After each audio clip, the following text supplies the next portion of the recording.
I should pay for it. Bird, that one's irritating me. Would you get it ready? Sure. Young love at 21 is often like a brightly colored cocktail, sweet, intoxicating, and capable of making you lose your senses entirely. Megan Sankrant drank that cocktail down to the last drop when she met Tyler Nichols. Over this way. You don't have to bring your new girlfriend. It's annoying. Do you understand? Yes. Just annoying. Tyler, 24, carried the rugged air of a guy who hadn't quite grown up but desperately wanted to appear worldly. He worked as a machine operator at a local factory, a grueling, blue-collar job with mediocre pay, and worse, a job he had absolutely no intention of keeping long-term. But to Megan at the time, Tyler was a diamond in the rough. He knew exactly what to say, crafting a narrative where he was the misunderstood hero and she was his center of gravity. The peak of this romantic illusion occurred on a blindingly bright afternoon in August. "We need something to prove it," Tyler said, wrapping an arm casually around Megan's waist as they strolled down a busy sidewalk. "Something permanent, not like these other couples out here, breaking up over a text." Megan looked up at him, her eyes wide with anticipation. "What are you thinking?" "Ink," Tyler replied, a self-satisfied smirk playing on his lips. "I'll be your king and you'll be my queen. Right on the arm. Let the whole world see it." Megan's heart skipped a beat. Having never experienced a profound heartbreak, she was instantly disarmed by the grand, reckless romance of the idea. They walked into a dimly lit tattoo parlor at the corner of the street, the air thick with the smell of green soap and the relentless, buzzing hum of tattoo guns.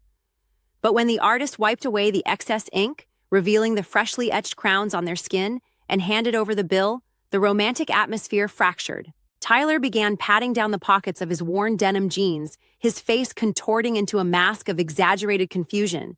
"Damn it! I left my wallet on the counter at my place, and my bank app is acting up again." Megan looked at him, then at the heavily tattooed artist who stood there with crossed arms, clearly unimpressed. A tiny, nagging feeling fluttered in the back of Megan's mind, a subtle warning flag, but she quickly batted it away. "It's fine. I've got it. Consider it an early anniversary gift." She pulled out her debit card and handed it over. The card reader beeped sharply. Megan didn't realize it then, but the moment the needle drove the word king into Tyler's skin, she had tethered herself to a debt that went far beyond mere cash. September arrived, bringing a crisp chill to the air. Tyler decided it was time to move into his own apartment. It should have been a massive step forward, a sign of maturity for a 24-year-old man. However, the king's new castle was nothing more than an empty, echoing box. The day Megan walked into Tyler's new place, she was greeted by bare, cold walls and a dusty hardwood floor. There was no sofa, no dining table, not even a mattress on the floor to sleep on. "Are you planning to sleep on the hard floor?" Megan asked, her voice laced with pity as she watched her boyfriend sit cross-legged in the corner of the empty bedroom. Tyler sighed heavily, running a hand through his hair to play up his exhaustion. "I just dumped all my cash into the security deposit and first month's rent. I'm completely tapped out. I'll just beg some buddies for an old sleeping bag for now. Once I get a few more paychecks, I'll figure it out. Even kings have to rough it sometimes, right, Queen?" That pet name dismantled Megan's last line of defense. Seeing the man she loved living in such bleak conditions triggered a fierce, nurturing instinct. She couldn't let him live like this. That afternoon, they found themselves walking through the gleaming aisles of the city's largest furniture showroom. Tyler was like a child, let loose in a toy store. He gravitated immediately toward the most expensive items on the floor. He pointed out a plush, top-of-the-line king-size mattress, a sturdy, modern bed frame, and a massive flat-screen television. "Imagine watching the Sunday games on that TV," Tyler breathed, his eyes shining with greedy excitement. "But the total is $2,235, Tyler," Megan said, biting her lip as she looked at the printed quote the salesman had handed them. It was an astronomical amount for a 21-year-old just starting to build her own life. It would push her credit card dangerously close to its limit. Tyler turned to her, grasping both of her hands in his expression dripping with manufactured sincerity. "Megan, I swear to you, the second my next paycheck clears, I will start paying you back. Monthly installments, totally fair. You know I'd never take advantage of you. This is going to be our place eventually. I'm just borrowing from my future wife. A man's promises when he needs money possess an eerie, intoxicating credibility. Megan nodded. She walked up to the cashier and signed her name on the dotted line of the receipt. Tyler's apartment was quickly transformed. That night, they lay on the cloud-like king mattress, the glow of the giant flat-screen TV illuminating the room. Megan rested her head on Tyler's chest, convincing herself that the financial sacrifice was an investment in their future. But while her credit card immediately began accruing interest, Tyler's ambition plummeted. He quit his factory job 2 weeks later, claiming the management was too toxic. He spent his days lounging on the expensive mattress she had bought, watching the television she was paying for. Money possesses a unique power. It aggressively strips away masks. And as winter approached, Megan finally began to see the real face of the king she had been serving. By early December, the illusion was completely shattered. The breaking point wasn't a dramatic cinematic fight, it was the arrival of a piece of paper. Megan's credit card statement arrived in the mail. The minimum payment was due, the interest had compounded, and Tyler had not given her a single dime. Every time she brought it up, he had an excuse. His car needed an alternator. He had to buy groceries. He was still looking for the right career opportunity. She drove to his apartment on a Tuesday evening, the statement clutched in her hand. When she unlocked the door, she found him exactly where she expected him to be, sprawled across the king-size bed, a video game controller in hand, the TV blaring. "We need to talk," Megan said, her voice shaking with a mixture of anxiety and long overdue anger. She tossed the statement onto the bed. "The first payment was due in October, then November. It's December, Tyler. You haven't paid me a cent." Tyler didn't even pause his game. "I told you I'm good for it, Meg. Get off my back. You know I'm between jobs." "You quit your job!" she yelled, finally snapping. "You sleep all day on a bed I bought. You watch a TV I bought. You promised you would pay me back." Tyler finally dropped the controller, his face hardening. The charming, affectionate boy vanished, replaced by a defensive, volatile stranger. "Oh, so now you're holding a gift over my head? You offered to buy that stuff." "It was a loan. We agreed on it." The argument escalated rapidly. Cornered by his own financial inadequacy, Tyler resorted to the only weapon he had left: verbal abuse. He hurled insults, calling her materialistic, controlling, and a string of four-letter expletives that left Megan stunned into silence. She took her spare key, slammed it onto the kitchen counter, and walked out. The relationship was over. For a few weeks, Megan tried to heal. She tried to convince herself that the money was just a very expensive lesson in trusting the wrong person. But then, in late January, mutual friends delivered a crushing blow. Tyler wasn't just unemployed and living in the apartment she furnished. He had a new girlfriend, and according to the photos plastered all over social media, the new girl had practically moved in. Megan stared at her phone screen, her blood boiling. There was a photo of Tyler and his new girlfriend, smiling brightly, taking a selfie in the mirror. In the background, clear as day, was the king-size bed. He was sleeping with another woman on the mattress Megan was still paying off. The sadness instantly evaporated, replaced by a cold, sharp, and absolute fury. Megan didn't just want an apology anymore. She wanted her money. She opened her laptop, found the emails and text messages where Tyler had explicitly promised to pay her back, and hit print. She was taking the king to court. Revenge, they say, is a dish best served cold. But for Megan, it was best served with a paper trail. In the weeks leading up to her filing the lawsuit, Megan engaged in a digital war of attrition with Tyler. Every attempt she made to rationally discuss a repayment plan for the $2,235 was met with either stony silence or explosive hostility. Sitting at her kitchen table late one night, illuminated only by the harsh glare of her laptop screen, Megan drafted one final email. She kept it clinical and devoid of emotion. "Tyler, I need to know when you are going to start making payments on the bedroom furniture and the TV. The credit card bill is accruing interest. We agreed this was a loan." She hit send, her finger hovering over the mouse. 10 minutes later, her phone buzzed. It wasn't an email. It was a barrage of text messages. Tyler, feeling cornered by his own financial inadequacy and perhaps emboldened by his new girlfriend's presence, unleashed a torrent of defensive rage. Leave me the expletive alone, Megan, the first text read. I told you I was going to pay you for the expletive furniture when I get a job. Stop harassing me, read the second. You're just jealous because I moved on. It was an expletive gift anyway, read the third. Megan stared at the screen, her heart pounding against her ribs. Tyler thought he was intimidating her. He thought his aggressive, foul-mouthed posturing would make her back down and walk away. But as Megan read the second message again, a slow, triumphant smile spread across her face. I told you I was going to pay you for the furniture. He had put it in writing. In his blind, expletive-laden rage, the king had just handed her the exact confession she needed. Megan didn't reply. She didn't need to. She simply took screenshots of the text thread, forwarded the entire email chain to her printer, and listened to the rhythmic hum of the machine spitting out page after page of undeniable proof. The trap was set. Now, she just needed the right stage. Chapter 5, Into the Courtroom. The television studio courtroom was freezing, intentionally kept at a brisk temperature to keep everyone alert.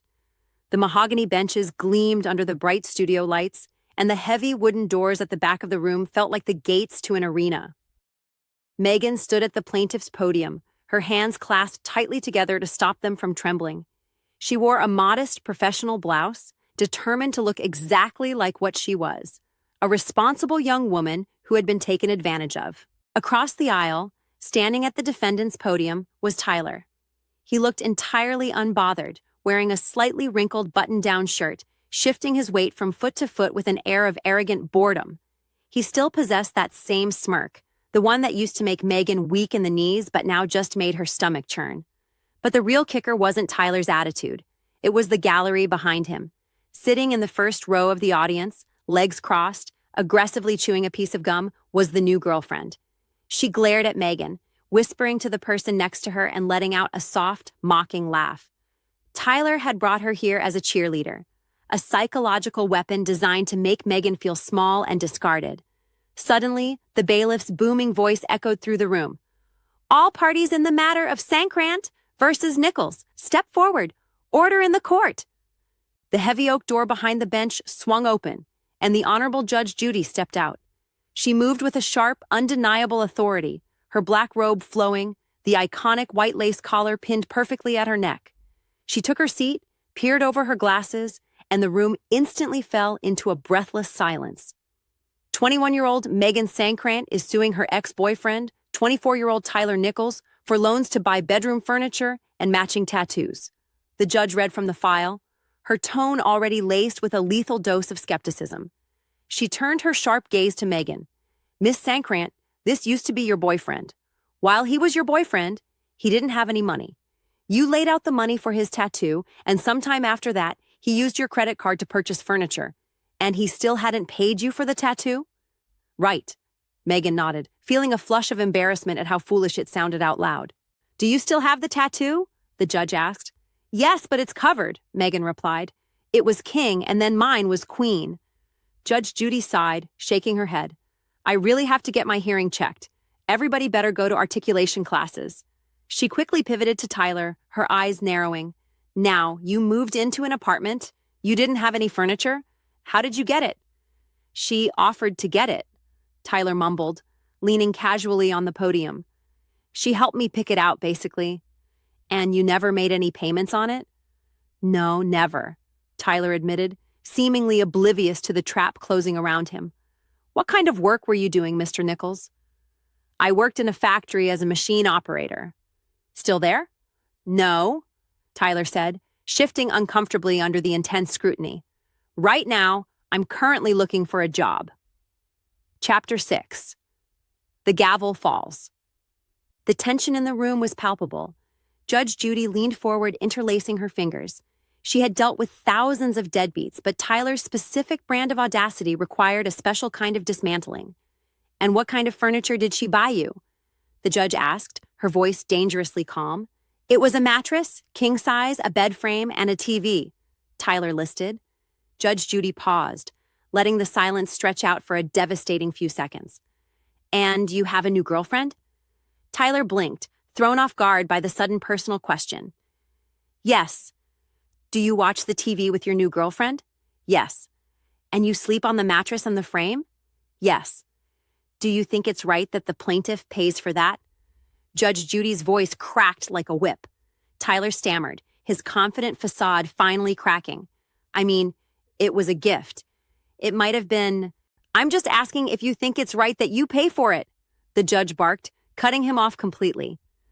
From the gallery behind Tyler, a distinct, irritating scoff echoed in the quiet courtroom. The new girlfriend shifted in her seat, rolling her eyes and muttering something under her breath, a smug smile plastered across her face. Judge Judy's head snapped up, her eyes locked onto the girl in the audience like a laser targeting system. The judge's face tightened into an expression of absolute zero-tolerance fury. That one's irritating me, Judge Judy said flatly, pointing a finger directly at the new girlfriend. She turned to her bailiff, Bird. Would you get her out, please? The courtroom froze. Tyler's jaw dropped. The new girlfriend's smug smile vanished instantly, replaced by a look of sheer deer-in-the-headlights panic. Sure, ma'am, Bird said, moving swiftly toward the gallery. You don't have to bring your new girlfriends. It's annoying. Do you understand? The judge reprimanded Tyler, treating him like a scolded child. Megan watched, biting the inside of her cheek to stop herself from beaming, as the new girlfriend was forced to stand up and do a humiliating walk of shame out the heavy double doors, escorted by the armed bailiff. Isn't it nice? Judge Judy quipped, a rare, wicked smile flashing across her face. I got rid of the new girlfriend. With the gallery purged of distractions, it was time for the final blow. Judge Judy picked up the stack of emails and texts Megan had submitted into evidence. Just in case you think I'm going to be exceedingly hard on him, Judge Judy addressed the room, before looking directly at Tyler. I want to read some of these emails back and forth. You told her you were going to pay her for the furniture. Unfortunately, your choice of language was such that the camera operator here can't take a picture of it because you only know how to express yourself using 4-letter expletives. Tyler swallowed hard, his neck flushing bright red. I don't believe... Where did I say that I paid? I told her I was going to pay for it. Would you show Shakespeare, please? Judge Judy ordered the bailiff, handing over the papers. Bird handed the documents to Tyler. Tyler looked down at his own words, his expletive-filled rants now serving as his legal death warrant. In the emails is where you told her, the judge pressed. Now, you see where you told her you were going to pay her? Tyler stared at the paper, utterly defeated. His king persona was gone, stripped away by an older woman in a lace collar and a robe. Yes, I remember those conversations. Good, Judge Judy said, not wasting another second. She picked up her wooden gavel. $2,235, judgment for the plaintiff. Thwack. The sound of the gavel hitting the sounding block echoed through the studio. Megan exhaled a breath she felt she had been holding for months. She gathered her papers and walked out of the courtroom, her head held high. Behind her, Tyler shuffled toward the exit, entirely broke, publicly humiliated, and about to have a very uncomfortable conversation with the girlfriend waiting for him in the hallway. The king had been dethroned, and the queen? She had finally gotten her kingdom and her credit limit back.